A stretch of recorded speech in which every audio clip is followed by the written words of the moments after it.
enthusiasm. "Oh woman, I am in pain." Noah winced, pulling away from her hand slightly. Mercy laughed, finding much humor in his pain. All men were strong and tough until they were faced with a tweezer on their eyebrows. Well, men were no different. She had been meticulously putting on no slight unibrow which, due to her excellent work, was no longer the "thank you very much." "To my agent extraordinaire, Madeline Noble, heartfelt thanks for your unfailing patience, enthusiasm. You are now officially finished."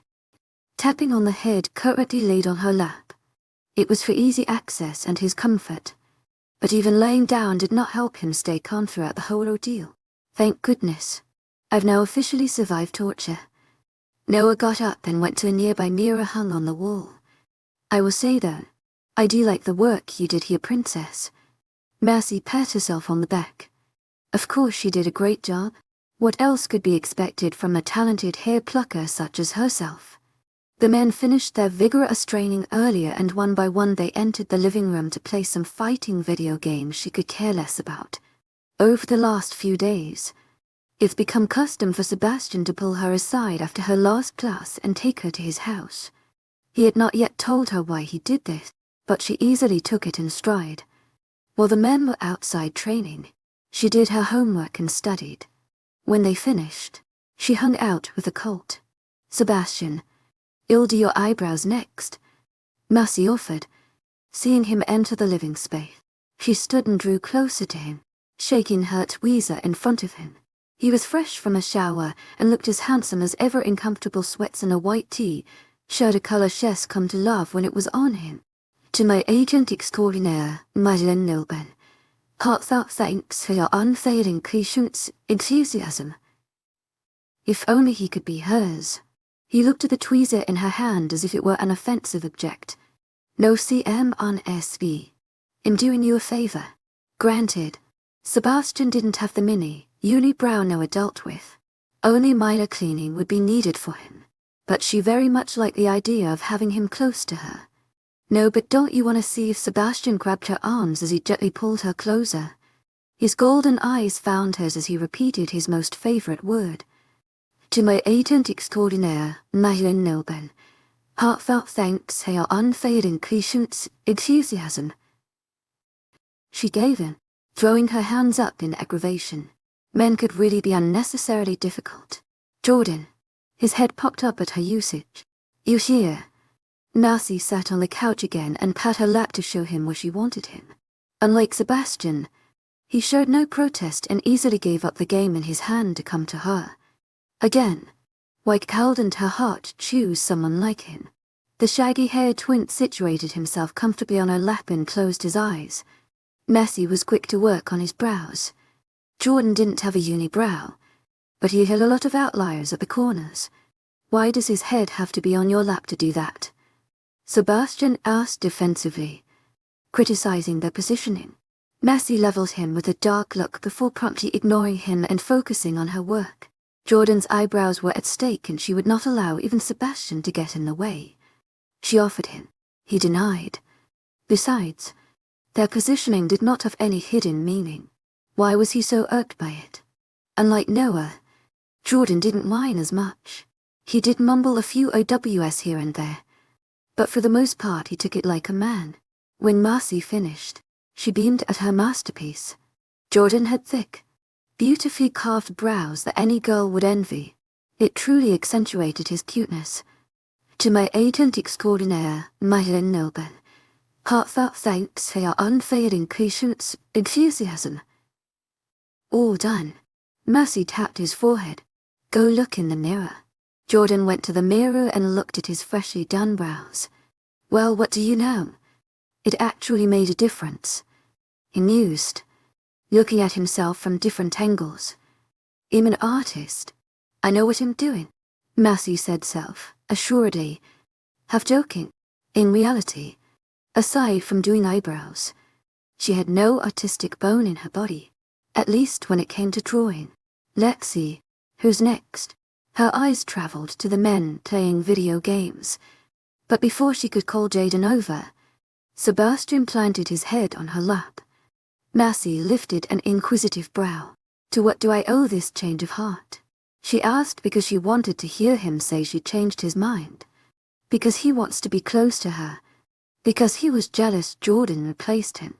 Sebastian doesn't gift her with any answer. "You didn't speak so much when you were doing Jordan's brows," Sebastian murmured, ignoring her question, knowing he would not give her further insight.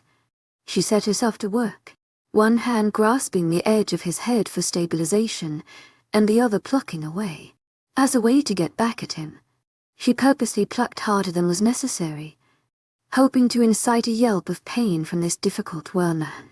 Much to her disappointment, he did not satisfy her yearning, instead wincing every once in a while, but never once crying in pain. When she finished his brows, she smiled at her great work and tapped him. "Now you can get up and check it." But rather than go to the mirror and look at her great handiwork like her previous clients, he swiftly grabbed her tweezers and got up. Mercy gaped. "Hey, that's mine. You'll get it back later, when I drop you off at your house," was his mere reply.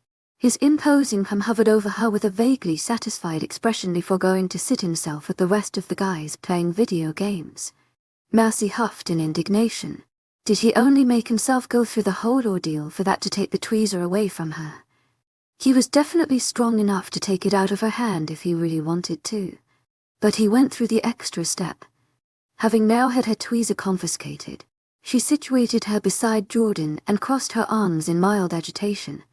Much to her surprise, Sebastian wasn't as anti-social as he made himself out to be.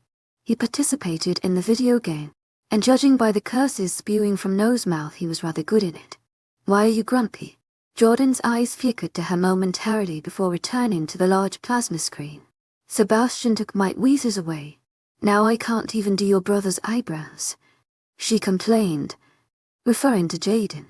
Jordan quietly chuckled at her admission. "I have an idea of why he might have done that," Jordan remarked, an impish smile taking shape on his lips. Massey edged closer. "Tell me, are you familiar with how our kind proposes mating to a woman?" No, not really. Maybe biting," Massey offered. Well, she may have been learning more and more of werewolves since knowing them. The topic of mating didn't fully come up. At least the method of it. Jordan shook his head. "No, that is a part of the mating process. What I'm talking about is the actual proposal. Men can't around biting whatever female suits their fancy. They have to first be accepted by the female before mating happens." Massey's eyes filled with interest. "How do men propose?" "Unlike Western culture, we do not propose by giving a woman a ring, though the ring has been adopted in order to fit in. But, in werewolf culture, the way a man proposes is by going down on a knee and placing his head face down on her lap while she is sitting. It also must be done in the presence of more than 2 witnesses. Even though we obviously weren't proposing to you, if I have flipped around and dug my face into your lap, it would have looked like I was in the presence of everyone," Jordan explained. The thorough explanation had Massey quiet for a few brief pauses. "Well," she finally said, blinking in. Of all things, she would have never theorized that. "How very odd." "I know. It can sound strange." Jordan relented, seeming to take note of her astonished expression. Massey's gaze lingered on Sebastian. Could it be that her golden beast finally developed feelings for her? It did make sense. Picking her up and taking her home each day. Even the days she worked at the Dark Falls Diner, he appointed himself as her chauffeur. She no longer needed to ask her parents for a ride back home. Something they were ever so grateful for. Perhaps Sebastian had grown to like her. Still, Massey sensed Sebastian's nature was not one to openly declare abundant love.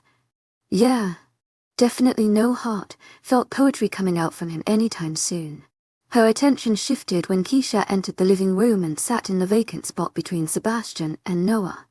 She looked as beautiful as ever, wearing hip, hugging jeans and a cute blue blouse that accentuated her ocean blue eyes. Massey would have originally sat there, but since Sebastian unfairly took her tweezer, she was annoyed at him and wanted to show it by not sitting near him. The action had been pointless. It wasn't as though he noticed anyway. Although Keisha's between the two were man, her body was angled towards Sebastian.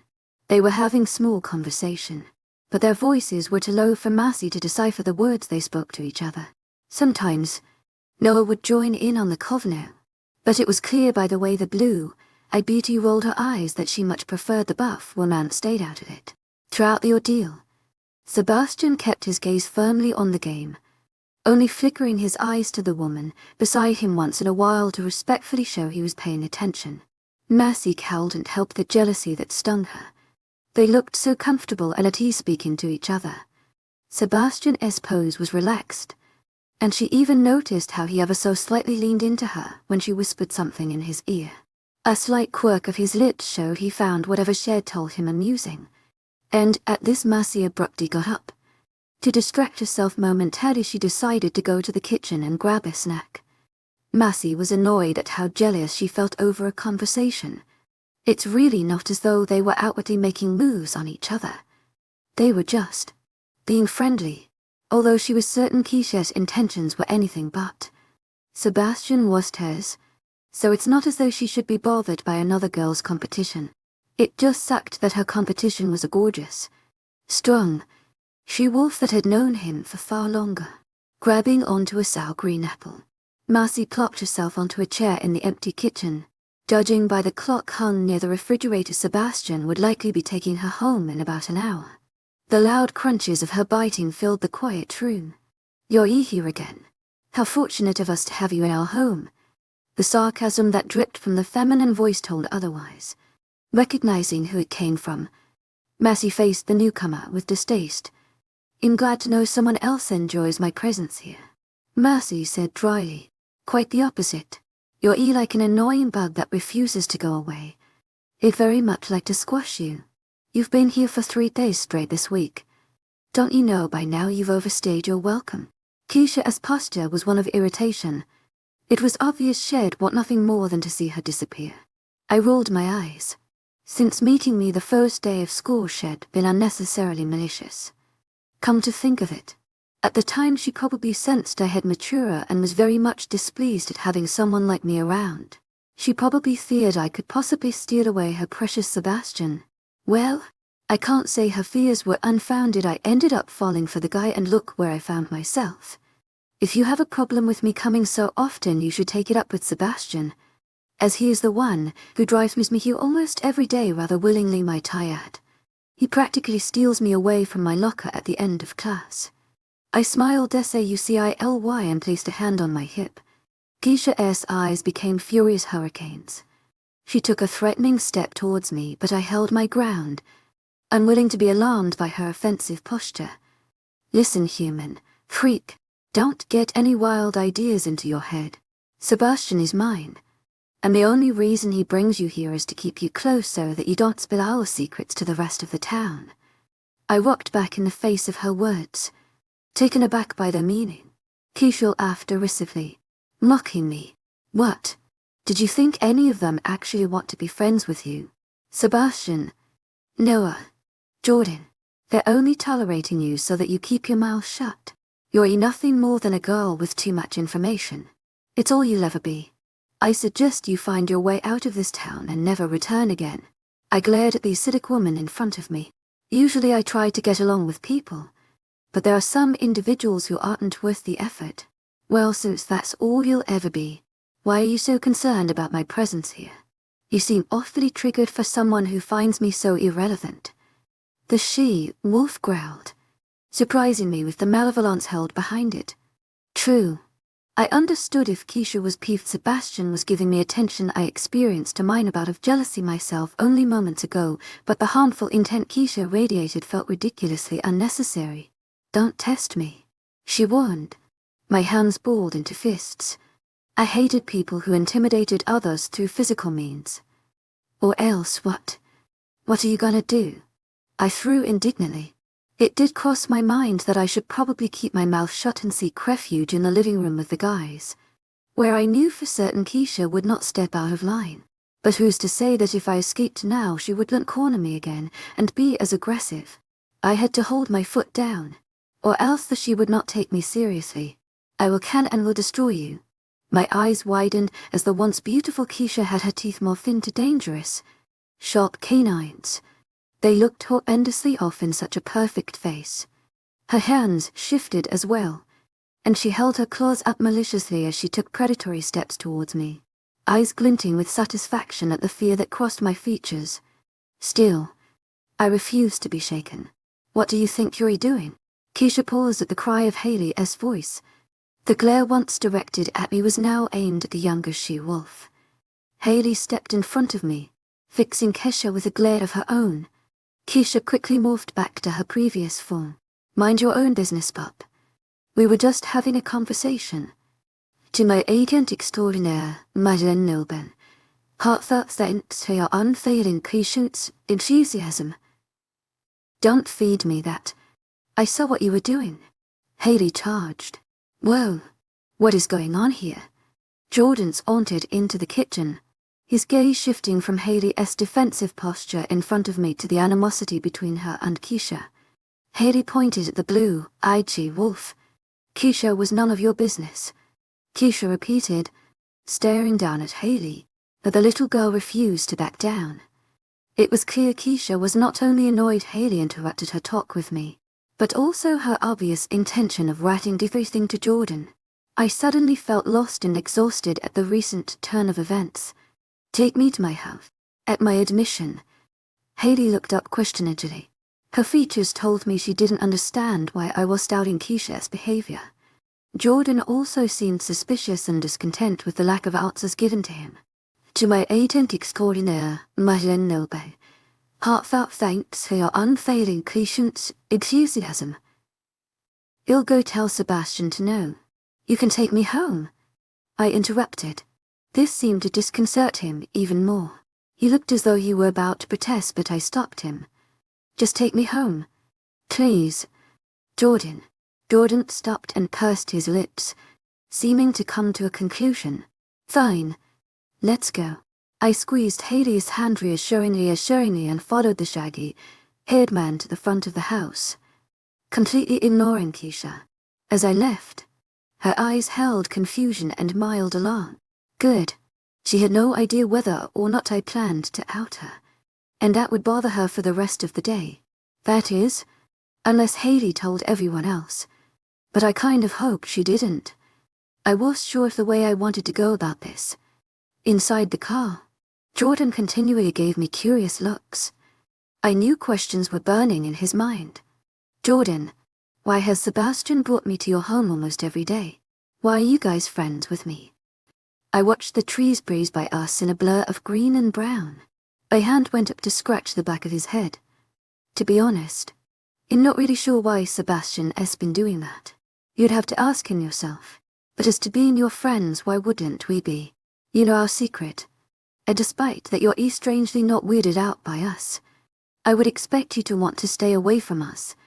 Especially after that 𝐶𝐻𝐻 wolf injured you in the forest. He took a deep breath. You should be afraid of us, Massey. You're the one I should be asking why you're friends with us, hey? Is that what you guys were arguing about? You could say that, I answered vaguely. To my agent extraordinaire, 𝐊𝐢𝐬𝐻𝐿, heartfelt thanks for your unfailing patience, enthusiasm. He pushed, evidently dissatisfied by my answer. I groaned. Would it be considered cowardly to tell him the truth? In the end, his continual glances and the slight tugs when he pulled on the ends of my hair won out. I will tell you what happened, but you have to promise to not tell Sebastian or anyone else. This was something that needed to be settled between 𝐾𝐲𝐬 and I alone. I didn't want any of them interfering and make her think for a second she succeeded in intimidating me. Why must you place me in such a precarious place? No one, Jordan. After a moment, go ahead. I promise not to tell. Well, I was in the kitchen minding my own business, might I add, when 𝐾𝐲𝐬 went and started being all rude, pretty much saying she was tired of seeing me go to her house so often and that Sebastian was hers. At the last statement, Jordan's eyebrows skyrocketed upwards.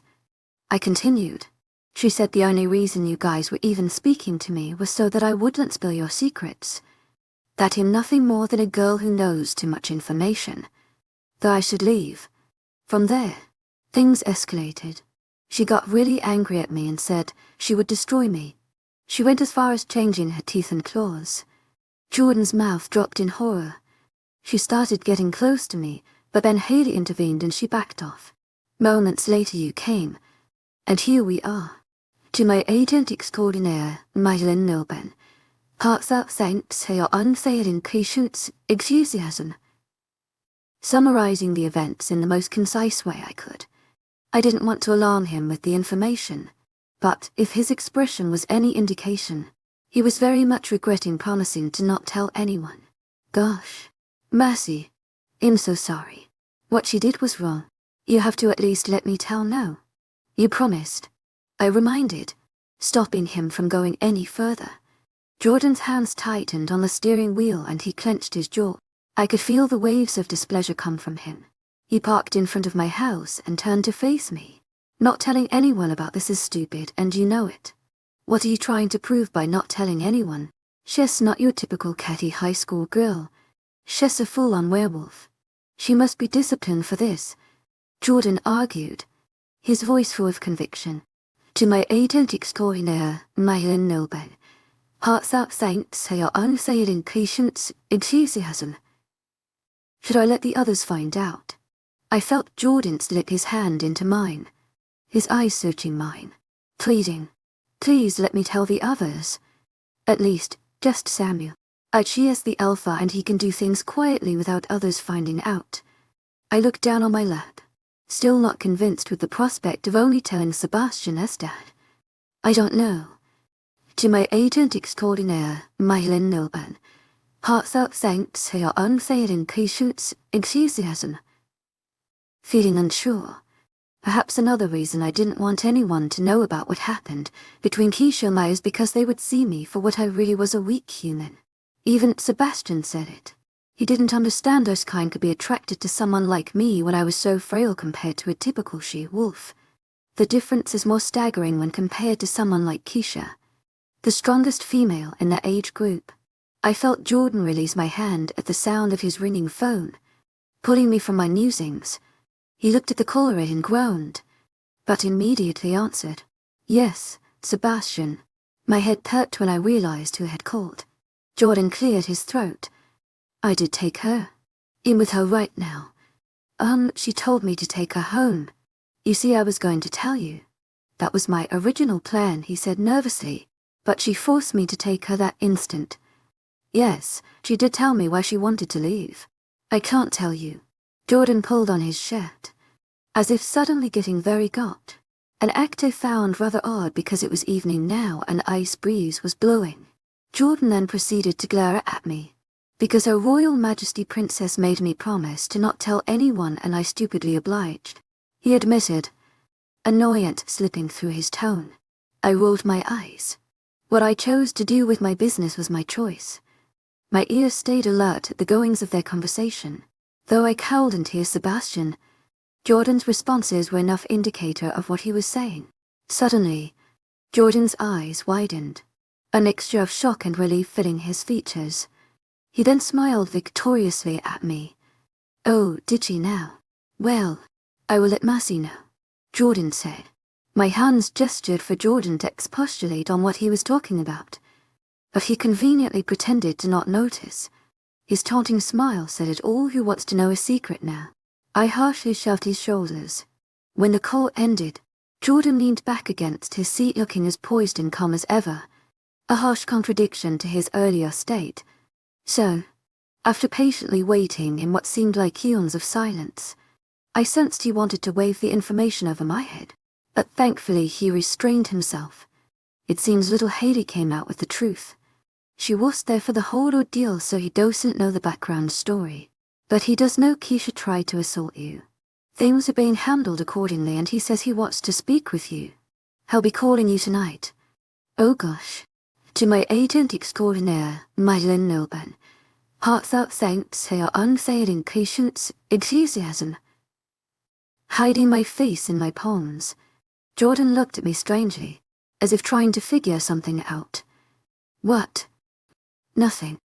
I could tell he was not only pissed you were refusing to tell him what happened, but also that I drove you home, and starting to think he kind of likes you.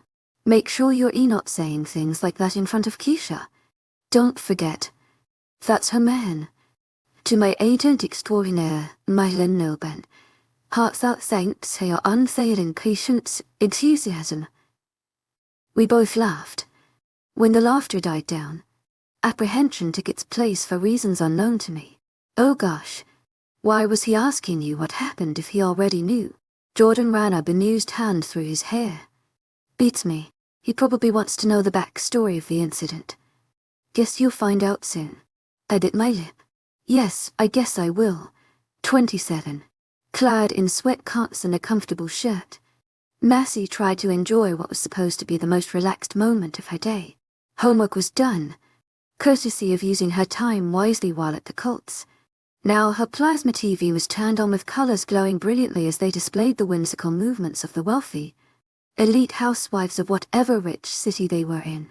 Even her tablet was active, simultaneously showing Lydia wife video on how to transform one type of clothing to another, and you could overlook the educational book of werewolves that she got from the fantasy section of the library.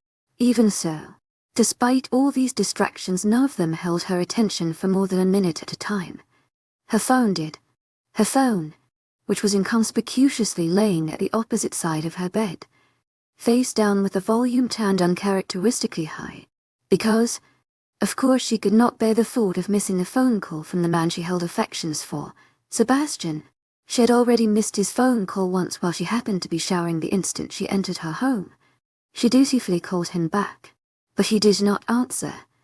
It was now 10 o'clock, an hour since Jordan mopped her off. The brooding beast should be calling her back any time soon. But honestly, could he hurry up? She quite wanted to enjoy her night in wonderful relaxation, but the prospect of his awaiting phone call had her more distracted than she cared to be. She wondered what he would say to her, but more importantly, she wondered of how he now saw her, after being placed in a precarious, dangerous situation with odds against her favor. It's such a shame that even if Sebastian did mate with her, she wouldn't turn into a werewolf. She would remain human, but age more slowly to be in sync with his slow deterioration. Weak, did he even care about that? She knew his wolf-considered strength, but when he was her cinnamon he was more affectionate than his human form. The familiar ringtone drew her from her thoughts, and in seconds it was on her ear. Why, hello there, Sebby. 𝐊𝐲𝐬𝐧𝐠 cheerfulness filled the line, and a content smile was on her face. A grunt. I hate your voicemail. Massey giggled, knowing fully why but asking anyway. And why is that? Because it sounds like you're answering, but you're eerie not.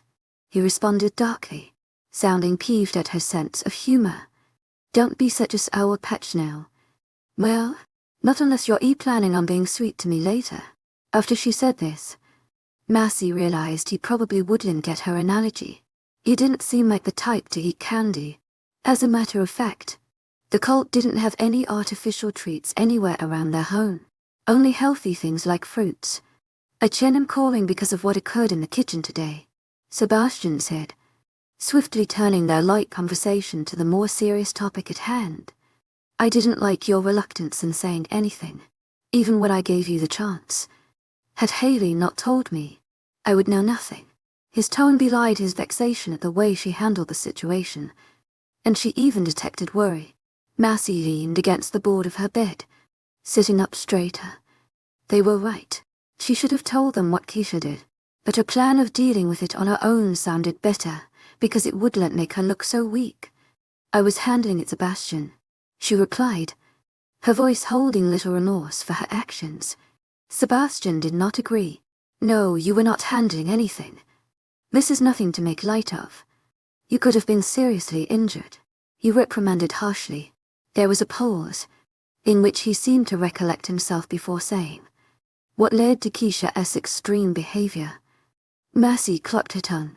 She didn't want to tell him that it had to do with him the way he so freely invited her into his circle of friends and family. She feared he would put 1 + 1 together and come up with an erroneous solution, like not letting her go to his home anymore because it would be too dangerous for her now. All because of a vindictive witch. You're right. I'm sorry for staying quiet. If anything similar happens again, I promise to tell you. She conceded, hoping this would end the discussion. I ask you what led to it. He insisted, seeming to grow impatient. Why do you want to know? She countered 𝐊𝐢𝐧𝐠. She could picture Sebastian as amber eyes glowing with irritation. It's important for me to know what triggered Keisha. She's aggressive, but she's never done anything like that before. I want to know what led to this exchange. Massey bristled, feeling accused. Oh, so now it's my fault she almost chopped my head off. Excuse me for inciting the rabid dog, Massey said curtly. Sebastian sighed, evidently exasperated. You misunderstand. I am familiar with you enough to know this war started by you. I just want to understand. The insolence in her heart slowly evaporated. Massey felt pleased he trusted her character enough to know she wasn't a problem starter. You're right. She was the one who started the whole issue. I don't feel like talking about it over the phone. Maybe next time I see you in person I'll be more open, she promised, hoping to stall him until at least tomorrow. 5 minutes. His response was shortened to the point. Massey blinked, feeling very much confounded. 5 minutes. Yes, 5 minutes. Goodbye. Before she could further inquire about his inconspicuous choice of words, the line ended. Marcy gazed at her phone with a mixture of dread and anticipation. Could he really mean? Deciding she would not come to any conclusions, she laid back down on her bed and tried very hard to not look at the clock. So this was the first time 𝐾𝐲 behaved so aggressively. The �she-wolf must be very possessive of Sebastian in that case. She wondered why that was. Marcy was prone to being competitive herself when it came to guys, but she would never fight another girl for it. It just sounded foolish and petty. Marcy genuinely wondered if 𝐾𝐲 would have followed through with her threat. Would she really have injured her? And if so, would she have done it so severely as though to kill her? She could be dealing with a potential psychopath. 𝐾𝐲 knew she was human. She couldn't handle the hard hits and fights they dealt with one another. She couldn't heal with the same fluidity their supernatural genes granted. A low, nearby howl cut through her thoughts. 𝐊𝐢𝐳𝐧𝐼𝐻𝐼𝐬𝐑𝐞𝐝𝐬 𝐊𝐢𝐳𝐧𝐼𝐻𝐼𝐬𝐑𝐞𝐝𝐬. Marcy slowly got up and approached her open window. At the sight, her mouth dropped. Was that cinnamon? After quickly doing her bun, she quietly descended the stairs and exited through the kitchen's back door. Her suspicions were confirmed when she saw the familiar, large rusty-colored wolf trotting to her. He lowered to the ground, and Marcy immediately knew he wanted her to hop on. She easily slid over his rough fur and grabbed onto it for balance. Sebastian didn't lead them far away, only to a secluded place just outside the outskirts of the forest where overhanging trees with their large shadows obscured them from view. When she got off, Sebastian slowly perused around her, his nose bumping between her legs and at her calves, her hips and her stomach. She ran her fingers over him, caressing his head, and he leaned into her touch, even licking her hand for extra measure. The moment was short-lived, and in a few seconds he padded a few feet away from her and transformed, a misty haze concealing him, until he was in his full human form wearing the same clothes he had when she last saw him.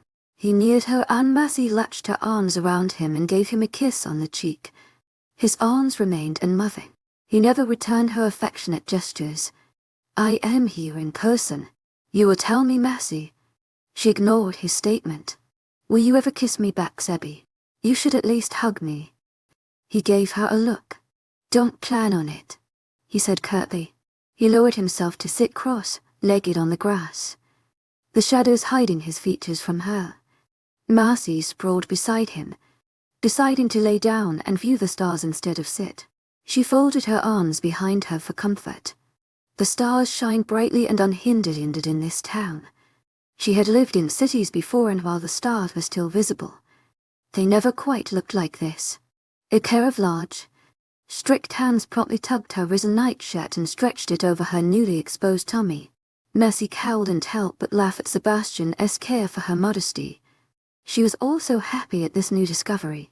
Keeping valuable information from him sounded great, especially if it would grant her late-night visits like this.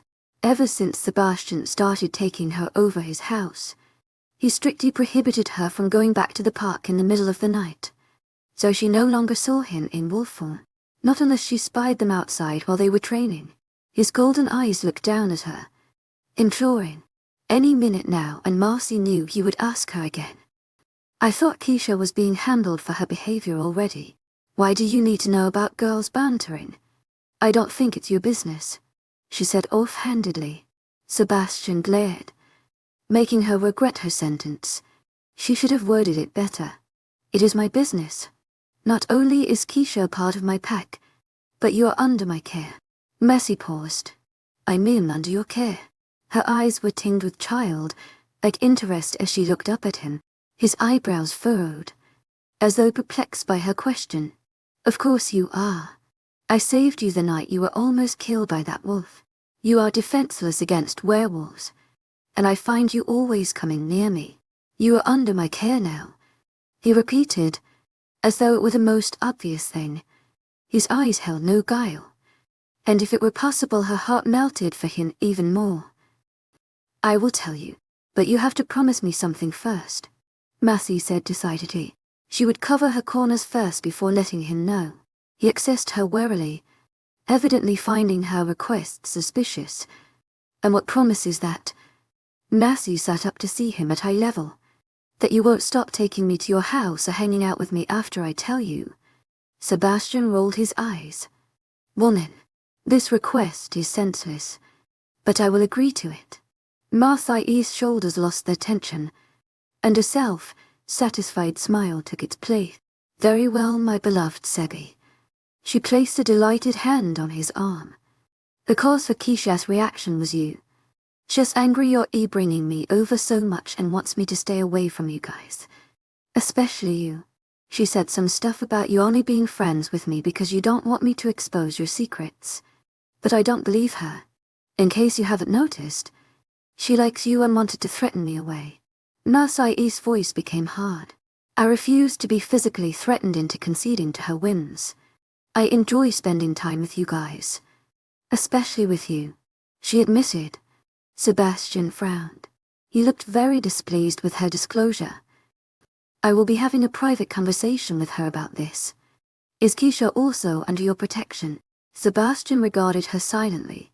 For a moment she thought he would not answer, but then he finally said, You and Keisha have more in common than you think. She was not originally part of our pack. We found her near death years ago when a group of chorus wolves preyed on her. She was deep in the woods. Her and her parents were on their way to us from a faraway pack, seeking to relocate here. They didn't reach out to us before coming here, and us weren't warned of the parts to avoid. Her parents died trying to protect her. Mercy gasped. She didn't know Keisha had such a gruesome past. It made sense why she was so bitter. Now, she felt bad for the vindictive she-wolf. Even if she did try to harm her, that was a horrible way to lose parents. You saved her? Mercy asked. Now it made sense. If Sebastian saved her, Keisha would undoubtedly have a hero worship heart for him. I was part of the group that saved her. I happened to be the one who defeated the wolf near finishing her off. But Noah and the twins were with me at the time and they took care of the other ones. Without them I wouldn't have been as successful. It was years ago, and I was still young in my years. She developed an attachment to me after that. Nonetheless, Keisha is a werewolf and was adopted by our pack. She is subject to my father, and thus is under his and the entire pack's protection, not just mine. His conclusion was appropriate, but no matter the number of hands that took part in Keisha's deliverance, Sebastian would be the one the she-wolf would give preeminence to. Mercy was hard, pressed to believe Keisha would see the others with the same eyes of gratitude she viewed Sebastian. Not to mention, he was handsome and a great person in his own right, especially once he lowered his multi-layered walls of boundaries and let you in. How could the she-wolf not like him? Unfortunately for Keisha, this knowledge would not stop Mercy from pursuing Sebastian herself. She felt bad for the girl, and even understood where she was coming from. But all was fair in love and war, and it still did not justify her harmful intentions towards her. I'm sorry to hear that happened to her. Her and I were both attacked by those type of wolves. It's a shame her outcome was much more gruesome than mine. Keisha also had a valid reason for being in the woods that day. Mercy didn't. She made a foolish choice to explore the forest. To my 𝐿𝐴𝐻𝐸 𝐿𝐴𝐻𝐸 heartfelt thanks for your unfailing 𝐊𝐢𝐧𝐰. Perhaps the werewolf's negligence in not giving advance notice could be considered foolish as well. Mercy didn't really understand werewolf policy when it came to entering foreign territory. Chorus wolves were much more dangerous than she gave them credit for. Sebastian was deep in thought, his posture of a man who was deeply troubled. What are you thinking of? She inquired. His eyes flickered to her, but he remained silent. So, what are you going to do now, Sebastian? You saved 2 girls from the claws of death. Both had then to fall for you. Who will you choose? Or will you even make a choice from the 2 of them at all? Mercy smiled good, naturally at the man before her, leaning in close. In essence, she had just told him in not quite hidden terms that she liked him. She didn't want to beat around the bush about it. Sebastian was a smart man, but something told her that unless she was frank with her emotions, he would overlook them or shrug it off as minuscule. He needed to know where he stood in her eyes. Sebastian poked her forehead with an index finger and pushed her back. "You are very nosy." His voice was smooth and deep. It drew her to him, but she forced herself to stay still.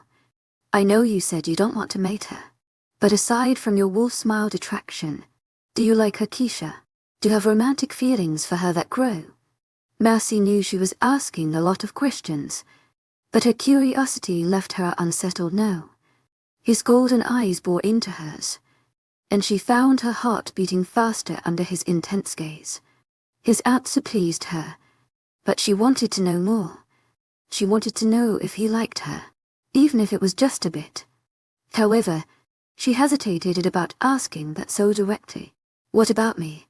You have been spending more time with me. Do you only do this because of a sense of duty to protect me, or something else?"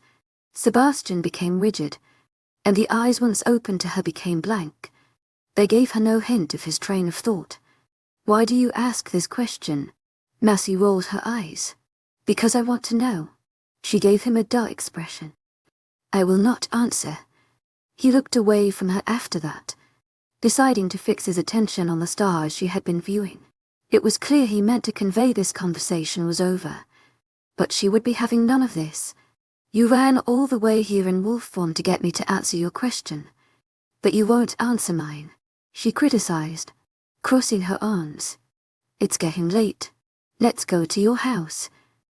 Purposely ignoring her outburst, he stood to his full imposing height and hoisted her up to her feet. He began to lead towards her house, a steady hand behind her back to guide her, but Mercy would not be easily swayed. No defiant feet clad in purple fuzzy slippers planted themselves firmly on the ground. If Sebastian continued to move her forward, she would fall. "To my agent extraordinaire, Madeleine Nilben, heartfelt thanks for your unfailing patience and enthusiasm." "To my agent extraordinaire, Madeleine Nilben, heartfelt thanks for your unfailing patience and enthusiasm." His tone turning dark with irritation. Mercy smirked. Good. Let her refusal get under his skin. She had to stop herself from giggling, because when he got angry like this she actually found it quite funny. She didn't want to force him into admitting he had feelings for her, but she didn't want to leave this night without at least something. "Fine, but my obedience will cost you. Either answer my question or kiss me. If you don't do either, I will stay out here." His eyes narrowed, but Mercy clarified. "I meant on the cheek, of course." Sebastian's glare did not diminish. "I will do neither." At his response she looked put off, but this was really a cover for the mischievous glee she hid inside. "All right, Sebastian. Call me out in this cold, frigid weather. Dark outside." Her eyes wandered around them, and she fixed them on the forest. "Wow, look at those shadows. They look rather ominous, don't you think? I can almost feel the danger of." She was stopped by warm, soft lips that pressed ever so lightly against her cheek. She almost turned to meet her lips with his, but Sebastian was scary in his own right, and she did not want to piss him off even further. "To my agent extraordinaire, Madeleine Nilben, heartfelt thanks for your unfailing patience, enthusiasm." "To my agent extraordinaire, Madeleine Nilben, heartfelt thanks for your unfailing patience, enthusiasm." "Now get inside." His lips near her ear. Mercy shivered at his inflamed temper and quickly obeyed. She allowed his hand to engulf hers and led her home. She sighed dreamily and admired his toned physique from behind. He looked so cute, all perturbed and annoyed. It was always so fun to push his buttons. What could she get away with next? The following day after school, Sebastian showed up at her locker as usual. When Mercy kissed him on the cheek, he kissed her back without her asking him to. This time, she noticed the kiss was not as feather, light against her cheek.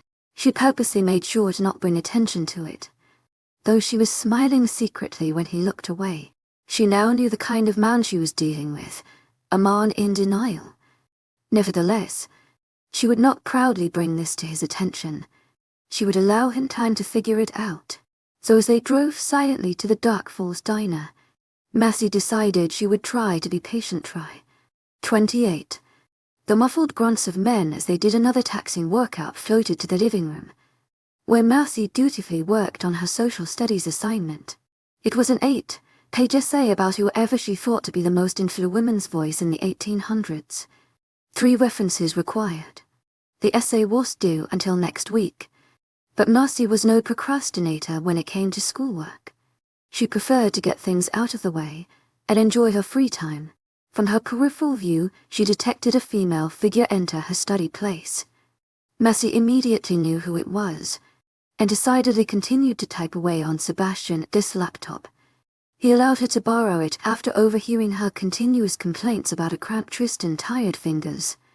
She had been exaggerating, of course, as was her nature, but she was thankful nonetheless. To my agent extraordinaire, 𝐿𝐻𝐿𝐬, heartfelt thanks for your unfailing patience, enthusiasm. The figure merely breezed past her, and Massey almost sighed in relief until she saw her enter again, this time more leisurely and with a sense of purpose. Massey, I want to speak to you. You don't say. Massey failed to keep the sarcasm from her voice, but she at least managed to not roll her eyes. Keisha bristled, but reined it in just as quickly. Massey clucked her tongue and lifted a brow. Whoa, she actually had self-control. Where did this new restraint come from? I don't want to talk to you any more than you want to hear me, but I must complete my PAC's orders, and one of them is to apologize to you, she admitted. Keisha crunched her nose in distaste, as though being around Massey were equivalent to smelling a foul, offending odor. Massey yawned. Great. Now she had to go through fake pleasantries with the girl who tried to chop her head off. She would have been quite content in continuing the ignore me and I ignore you game they've been playing. But if the PAC ordered Keisha to apologize, she might as well let her. If she didn't, she'd be sure to hear it from Sebastian later. Sure. Go right on ahead. Massey waved dismissively, ready to get this over with. Keisha cleared her throat before beginning what appeared to be a well-practiced speech. We of the Dark Falls PAC are people of peace, righteousness, and self-control. We do not harm innocent lives, nor pose a threat to any human. We protect those in our power to do so. And most importantly, we protect our people. She clenched her fists, almost as if it took her great effort to say the remaining line. I'm sorry for assaulting you that other day. Keisha's voice had remained monotonous throughout the whole speech, but at last part it was more resentful. Massey pictured her rehearsing the whole thing in a mirror. Well, that was a mouthful. Was this supposed to be their motto or something? She had certainly never heard it before. Nonetheless, Massey nodded in acknowledgement, said what was expected of her. I forgive you. That's it. Massey looked around her, as though searching for something. Am I supposed to say anything in specific? No one gave me the script for the protocol, and if there is one I can't find it. Checking beneath her textbook. You're supposed to raise your hand with your palm up as a sign of acceptance. Then I touch your hand with mine and it is forgiven. Don't you know anything? She said derisively. To my agent extraordinaire, 𝐿𝐻𝐿𝐬, heartfelt thanks for your unfailing patience, enthusiasm. No, I don't know anything. Have you forgotten an inhuman? I don't know your customs. Massey looked at her palm. There were so many things about them she had yet to learn, and it felt like every day she was learning about their ways and how they did things. Perhaps she should be more proactive about reading the book in her room. She had only read a page of it, but she would be dedicating more time to be in the loop. Keisha snorted. Trust me, it's impossible to forget you're human. You reek of it, unfortunately. And Keisha said, stopping for emphasis, just so we're clear. My apology does not mean I like you. Massey gasped in fake shock. To my agent extraordinaire, 𝐿𝐻𝐿𝐬, heartfelt thanks for your unfailing patience, enthusiasm. And I thought we were gonna be best 𝐿𝐢𝐧𝐼 and 𝐂𝐚𝐫 together. She pouted in mock disappointment. The she-wolf regarded her with puzzlement. �K𝐜𝐤, she repeated, evidently unaware of its reference. Then, as though remembering who Marcy was. Her face hardened. 𝐊𝐼𝐴𝐺𝐻𝐸 𝐊𝐢𝐺𝐻𝐸 heartfelt thanks for your unfailing patience and enthusiasm. Just because I can't hurt you physically doesn't mean I won't try my hardest to convince Sebastian to drop you. I don't want you here. The purple-eyed beauty decided to ignore her blurb and instead opted to lift a hand towards Keisha. If the she-wolf wanted war, it would be one-sided on her part. Marcy loved the cult and enjoyed being near Sebastian. She hoped that eventually Keisha would grow tired of her catty antics and let it go. Taking note of her action, Keisha followed through and joined her hand with hers. When they touched, Marcy felt the roughness of Keisha's skin. It toughened calloused, the hands of a warrior. When they separated, Keisha seemed to lose some of her previous view, and merely walked out of the living without as much as a glance at Marcy. Marcy grabbed a hold of the laptop and got right back to work. For the next hour, she remained steadfast on her assignment, and even managed to get halfway done before she started feeling antsy. She mentally yelled at her professor for daring to give such a long assignment. 𝐊𝐼𝐴𝐺𝐻𝐸 𝐊𝐢𝐺𝐸 heartfelt thanks for your unfailing patience, enthusiasm. And he wasn't even kind enough to make it double-spaced. Sighing, Marcy walked around in an attempt to get rid of her restlessness. She neared the backyard, but stayed inside, resigning herself to only watching what. Sebastian didn't like it when she stepped outdoors, stating she was a distraction to the men and he needed them to focus on their training. But judging by what she saw outside, they were no longer fighting. As a matter of fact, most of them were not in human form anymore. Wolves were lined up before huge hoses that doused them in water coming out at quick speeds. The water would come out clear and fall from them in muddied colors. Were they bathing?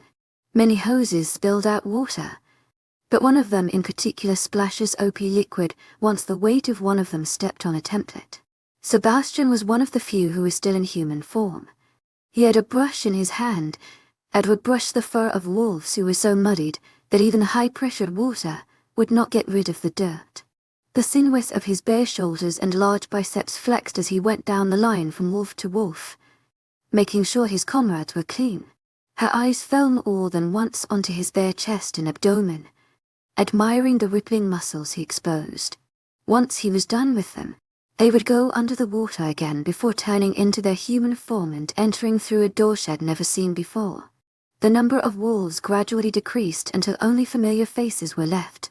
The twins, Noah, James, and of course Sebastian. Sensing it was safe to venture outside, Marcy left the confines of the indoors in time to watch them shift into wolves. Everyone except Sebastian. "So you guys to give your wolves a shower," Marcy blurted, approaching them. Sebastian gave her a look. "I thought I told you to not come outside." He began brushing James while Jaden stood under the soapy water. "But training's over," she protested, gesturing to the now desolate grounds. Sebastian gave her an ill, "Deal with you," later look before returning his attention on James. Noah and Jordan's wolves circled her.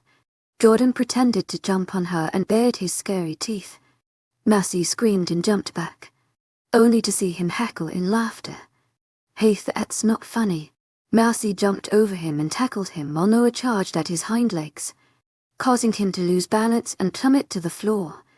What Marcy hadn't accounted for was the dirt that now layered over her clothes. "EWW, your E's still dirty," she screeched, watching the brown stain mar her shirt. He was so lucky this shirt was not one of her favorites. "Under the soap with you," she ordered, ushering him forward. Jordan galloped to where his brother was, who now looked like a bubbling massive poodle rather than a wolf. He was only supposed to stand under the soapy hose for a large splash, much like James did, but it seemed Jaden enjoyed the soapy water for reasons unknown to her. Noticing Noah was calmly laying down on the grass, she began to push him there too. "Don't think you're exempt from a wash. You need it too." Noah's wolf yawned. After further prompting he then stood, only to then drop again and bare his teeth in what she knew to be a trickster smile. He laid down on the grass belly up and howled. Marcy knowingly ruffled his belly, to which his tongue lapped out and she knew he was enjoying it. His wolf was much different than Sebastian's. Whenever she caressed Cinnamon, he did not make expressions of pure joy like this. "Noah, get under the soap water or I will leave you as dirty as you are," Sebastian warned. He moved to brush Jordan as James galloped to the clear water. Jaden still refused to move from the soapy hose. "I'll help," Massey offered. Beside Sebastian, she noticed an extra brush. But before she could grab it, he took it out of her reach. "You will not. But I only want to help." And I said no. His tone was laced with finality and Massey pouted. Why was he being so complicated? If she helped, he was much faster. He finished Jaden and called over Noah, and in similar fashion motioned for Jaden, who looked reluctant to leave his bubbling bliss. "Why do you wash all the wolves?" "Because as one of the chief trainers it is my duty to make sure my men are well taken care of," he said seriously, looking very much the devoted trainer. Since Jaden had been under the hose for so long, he was the fastest to finish, but judging by the soap on his fur it would take a whole lot of water to rinse it out. "And who does you?" Sebastian nodded at Jaden, who was idly under the water hose with an expression of pure boredom. She almost laughed at how comical he looked now that he couldn't be under his soapy heaven. Before Sebastian could see her intentions, Massey grabbed the brush in his hand, hid it behind her. "I'll brush you." Sebastian regarded her silently, making no move to take the brush away from her. Then, to her surprise, he transformed without making an argument. He barked something at Jaden, who merely nodded his head beneath the cascading water. After making a stop under the soapy hose, he made his way to her, his strong legs moving gracefully with the stealth and strength of a predator. "My sweet Cinnamon, how have I missed you?" Massey cooed. She rubbed her nose with his and he emitted a low reverberating growl.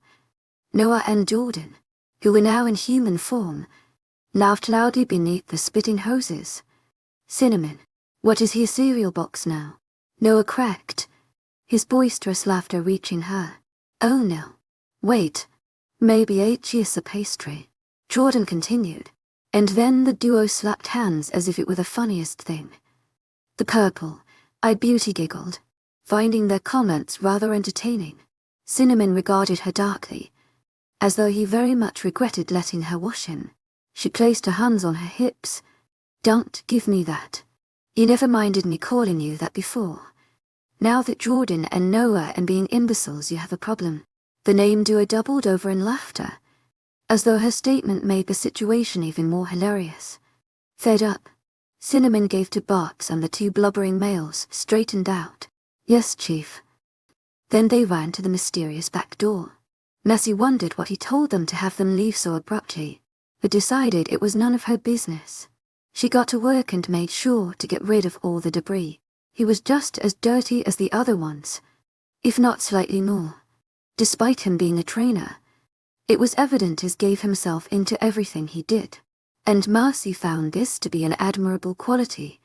She liked the way he took care of his pack mates, the way he placed them first before taking care of himself. His father taught him well the way of a true leader. "Don't you guys have conditioner or something?" Massey asked, referring to how they only washed with soap and water. Cinnamon ignored her. He was content to continue staring at the endless dress that enshrouded their large property. Jaden stepped out of the water hose, finally thoroughly rinsed of all the soap. He barked toward a singular bucket filled with bottles of unused conditioners. He walked past it with disinterest before transforming human and entering the back door. Massey could only shake her head. Figures these males could care less about conditioner. But Cinnamon was under her watch now, so she would make him put some on. When she signaled he could go under the water, he trotted to the hose and rinsed. In the meantime, she obtained a bottle of conditioner, and before he could protest, she slathered it all over him. "This thing has amazing slip. It's official. She would take one of them home and use it for herself." Her wavy hair was prone to tangles and the one she had now did not cut it. It's completely unfair that a wolf with coarser hair who probably never used conditioner had no knots at all. As in none. Not any. Zara, this world was not fair. When she finished lightly combing through his hair with her fingers, he doused a final splash of water and then landed his paw on a lever that ceased all the water from gushing. Marcy expected him to turn into human form, but he didn't. Instead, he drew close. His nose roamed over her damp body. She wasn't fully wet, only the bottom half of her shirt and parts of her jeans. He sniffed her, and other times he just allowed his wet nose to bump her. Similar to the night when he visited her home, his nose curved under the damp shirt and perused her stomach, making her shiver at the cold contact. Then, she felt a warm tongue slid across her skin. Marcy blushed. Of all places, 𝐻𝐸s never licked her there before, only her hands, very few times her cheek. She knew that when a female exposed her stomach it was a sign of submission, but she didn't know what him licking there meant. Suddenly, and in Cidamona's place was Sebastian. He towered over her, completely wet from head to foot. His hands roamed the place his snout once was, sipping under her shirt higher and higher until midway. His fingers were cold from the frigid water, leaving goosebumps wherever they trailed. His amber eyes were clouded, almost as though he were in a trance. He closed the distance between them and let his nose skim up her neck and then slid down her collar. "Thank you." He nuzzled her neck in appreciation and then separated himself. Marcy could only stare in wonder as he entered through the door as all the others had, watching him disappear from sight. Marcy flapped her arms in front of the mirror, feeling very much like a small bird with wings. This T-shirt was massive. Then again, that was to be expected from her soon-to-be boyfriend. Sebastian was large himself, so it was no surprise his shirt not only made her look puny, but completely dwarfed her. Marcy smirked. Look at her, already wearing his clothes. 1 point for her. It would so be romantic if it weren't for the fact that he only gave it to her because her previous one had gotten wet. Marcy turned around in the mirror and frowned at the second angle. She may look like a cool bird, but its length hid her butt. Dang it. Now -1 point for not only hiding her slim waist, but also covering her cute tush. Perhaps if she tucked it in. Marcy tried the idea, it only made her look ridiculous. The shirt had excessive fabric and didn't look right. She pulled it out once more and exited the bathroom. Oh well, her face was pretty enough. And it wasn't as though Sebastian checked her out like that. Her amazing body was a complete waste on him. He hardly appreciated it. The only time he really looked at her like that was on her birthday, and she put much effort that day. Most of the time Sebastian was so proper, never letting his eyes wander. With his reserved persona, it's not hard to believe 𝐻𝐸s never had a girlfriend. Marcy, just the person I wanted to see. A voice gently greeted her. I have a favor to ask you. Marcy paused in the hallway and smiled warmly at Mia, Sebastian's best mother. She looked stunning as always, with long, rippling brown hair that cascaded around her face beautifully. Her features were soft. She had a small, cherub-like nose, rosy cheeks, and thick lashes that framed bright caramel eyes. She looked like a fire angel that descended from heaven. Easily the most beautiful woman Marcy ever saw. Mia was always so nice to her, and the few times they bumped into each other, she never failed to acknowledge her. What is it? Taking note of her shirt. Mia got distracted. That's a huge shirt, she commented. Marcy knew she was really asking how she came upon it. Maybe even whose it was. It was easy to see the shirt was not hers. To my agent extraordinaire, Madeleine Nobel, heartfelt thanks for your unfailing patience, enthusiasm. I was helping wash Sebastian as Wolf after the men finished training.